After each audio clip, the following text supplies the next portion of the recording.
तो देखिए अब इस टेबल के बाद अपन आ रहे हैं लॉ ऑफ प्रोडक्शन पे। लॉ ऑफ प्रोडक्शन देखिए, एक तो होता है रिटर्न टू फैक्टर और एक होता है return to scale. Return to scale तो अपन बाद में देखेंगे। रिटर्न टू फैक्टर हमें कहता है अ सिंगल वेरिएबल फैक्टर, यानी एक फैक्टर जो है वो वेरिएबल है, बाकी सारे के सारे कांस्टेंट है। कांस्टेंट का मतलब होता है फिक्स। तो ये शॉर्ट टर्म एनालिसिस होता है, क्योंकि अपन जानते हैं शॉर्ट टर्म एनालिसिस में फिक्स और वेरिएबल दोनों होते हैं। तो यहाँ कुछ वेरिएबल हो सकते हैं, कुछ फिक्स हो सकते हैं। लेकिन रिटर्न टू स्केल में लॉन्ग रन कॉन्सेप्ट है। लॉन्ग रन कॉन्सेप्ट में क्या होता है, सारे के सारे फैक्टर वेरिएबल है, आप कोई भी फैक्टर जो है वो चेंज कर सकते हो। तो इस पॉइंट ऑफ व्यू से अपन सबसे पहले जो चलेंगे वो रिटर्न टू फैक्टर पे चलेंगे। रिटर्न टू फैक्टर में मैं आपको बताऊं, एक वेरिएबल इनपुट होता है, बाकी के सारे क्या होते हैं, फिक्स होते हैं। इसमें तीन टाइप का आपका आएगा। इंक्रीजिंग रिटर्न टू फैक्टर, मतलब जितना आपने इनपुट किया आउटपुट उससे ज्यादा निकल रहा है। कांस्टेंट रिटर्न टू फैक्टर, यानी जितना इनपुट किया उसी प्रोपोर्शन में आउटपुट निकल रहा है। और डिमिनिशिंग रिटर्न टू फैक्टर कि आपने इनपुट जितना किया आउटपुट उससे कम निकल रहा है। तो एक एक करके अपन लेते हैं। सबसे पहले लेते हैं लॉ ऑफ वेरिएबल प्रोपोर्शन। क्या है ये? कुछ अजम्पशंस हैं। One of the factor is variable, मैं बार बार बोल रहा हूँ, एक फैक्टर वेरिएबल है, बाकी के सारे कांस्टेंट रहेंगे।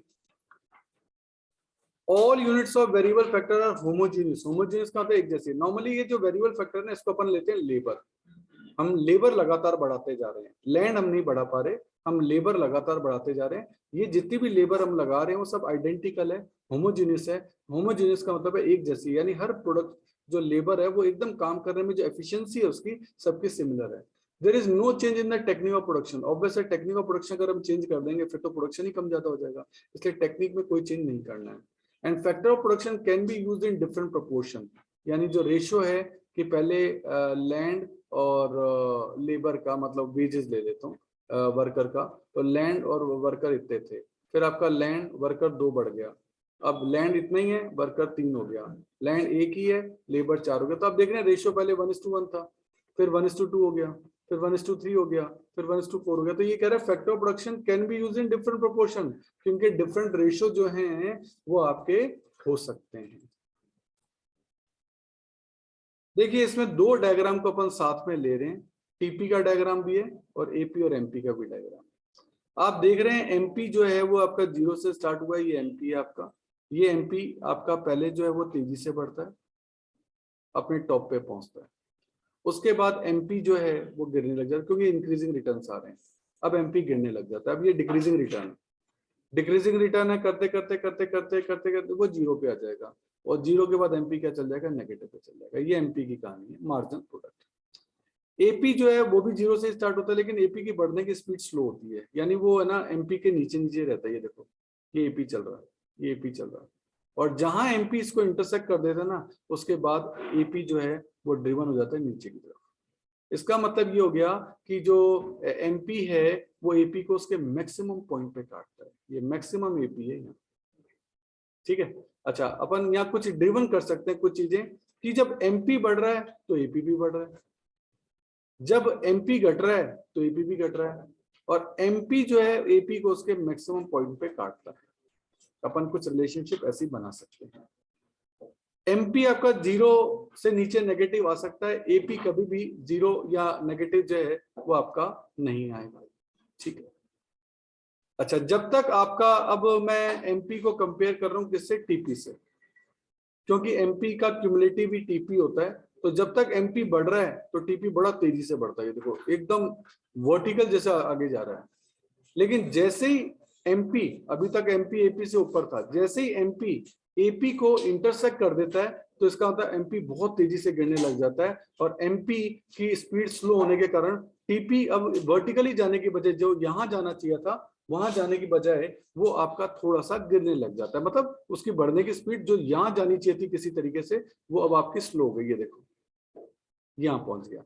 और जैसे ही एमपी 0 पहुंचता है तब आपका टीपी जो है वो मैक्सिमम होता है, यानी एमपी जो है वो 0 है तो टीपी मैक्सिमम है। अब एमपी जैसे ही नेगेटिव जाएगा तब आपका टीपी भी गिरने लग जाएगा। ये इनके आपस के रिलेशंस होते हैं जो कि अपन को ध्यान रखने हैं। अब देखो ये जो लाइन है आपकी, या मैं ये कहूंगी ओ से लेकर और एन तक, यहां तक की जो लाइन है इसको अगर अपन कंसीडर करें, ये हमारी स्टेज 1 है। स्टेज 1 के अंदर क्या होता है कि एमपी तेजी से बढ़ रहा होता है, यहां तक आता है, और जैसे ही वो एपी को यहाँ काटता है इस मैक्सिमम पॉइंट पे, ये आपकी स्टेज 1 होती है, क्योंकि यहां से इसका एंगल चेंज होता है। इसको बोलते हैं point of inflection. Point of inflection बोलते हैं इसको, क्योंकि यहां से इसका एंगल चेंज हो गया, जो चीज यहां जानी चाहिए थी वो मुड़ रही है, वो यहाँ के कारण मुड़ रही है। फिर आपकी होती है स्टेज 2 चालू। स्टेज 2 के अंदर एमपी लगातार गिरता जाता है, 0 तक पहुंचता है। यहां तक कोई भी रैशनल प्रोड्यूसर जो है ना प्रोडक्शन करना चाहेगा, क्योंकि वो यही देखता है यार एमपी अभी तक पॉजिटिव तो है, कोई दिक्कत नहीं है। 0 पे जाके ये मैक्सिमम पे जब यहाँ टीपी पहुंचता है, कि जब एमपी आपका 0 होता है तब टीपी आपका मैक्सिमम होता है। ये इसका प्रोडक्शन है कि यहाँ तक वो प्रोडक्शन करेगा, यहाँ तक प्रोडक्शन करेगा, लेकिन इसके बाद वो प्रोडक्शन नहीं करना चाहेगा। इस स्टेज में जब एमपी आपका नेगेटिव हो जाता है, ये आपकी थर्ड स्टेज कहलाती है, इसमें वो प्रोडक्शन नहीं करना चाहेगा। तो ये क्वेश्चन पूछा जाता है कि एक प्रोड्यूसर, रैशनल प्रोड्यूसर किस स्टेज तक प्रोडक्शन करना चाहेगा? सर सेकंड स्टेज तक, जब तक कि उसका टीपी मैक्सिमम ना हो जाए, या अपन कह दें एमपी 0 ना हो जाए। तो ये 3 स्टेजेस हैं जिनको आपको ध्यान रखना। देखना, पहली स्टेज जहां एमपी एपी को काटता है, ये पहली स्टेज यहाँ एंड हो जाती है, ओ से लेके एम तक पहली स्टेज है।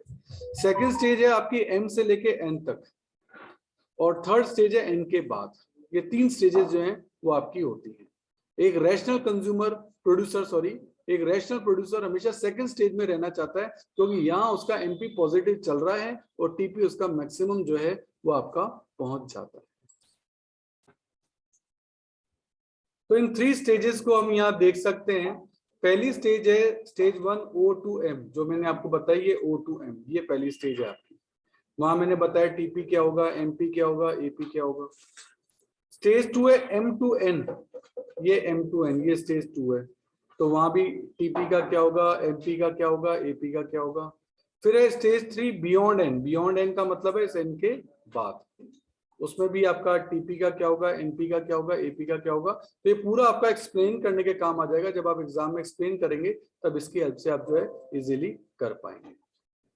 अब सर पोस्टपोनमेंट ऑफ लॉ, ये लॉ कब ऐसी पोजीशन आती है कि जब ये आपका पोस्टपोन हो जाता है, कि when improved technology is introduce, क्योंकि टेक्नोलॉजी लगातार इम्प्रूव हो रही है। हमारा ये रूल तभी एप्लीकेबल होगा जब कांस्टेंट टेक्नोलॉजी हो, लेकिन ऐसा होता नहीं है। प्रैक्टिकल वर्ल्ड में टेक्नोलॉजी आप जानते हैं, मोबाइल के हर 1 महीने बाद तो नए हैंडसेट आने लग जाते हैं, तो लगातार इम्प्रूव होती रहती है, इसलिए नॉर्मली ऐसा हो नहीं पाता।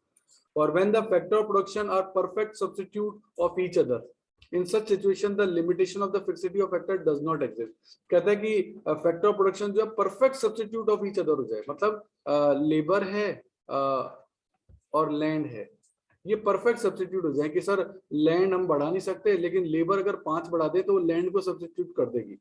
क्या कि लेबर, लैंड तो हमारे पास है नहीं, पर अगर हम लेबर बढ़ा देना तो लैंड के बराबर काम करेगी। ऐसा नॉर्मली होता नहीं है, पर अजम्पशन है कि अगर ऐसा हो जाए तो इस कंडीशन में ये लॉ जो है वो आपका एप्लीकेबल नहीं होगा।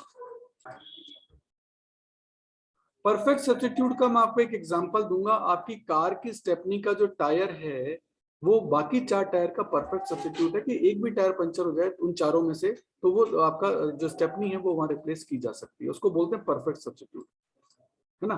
तो मैं यहाँ बोल रहा हूँ कि लेबर जो है वो लैंड का परफेक्ट सब्स्टिट्यूट हो जाए, ये अजम्पशन है, पॉसिबल नहीं। जैसे हमारे देश में जिराफ नहीं पाए जाते, अब हम कहते हैं यार 30 फुट का जिराफ तो नहीं है, लेकिन 10-10 फुट के 3 ऊंट खड़े कर देते हैं, वो जिराफ के बराबर हो जाएंगे, तो हम बच्चों को कह देंगे सर यही जिराफ होता है। ऐसा नहीं हो सकता, क्योंकि परफेक्ट सब्स्टिट्यूट वो नहीं है उसका।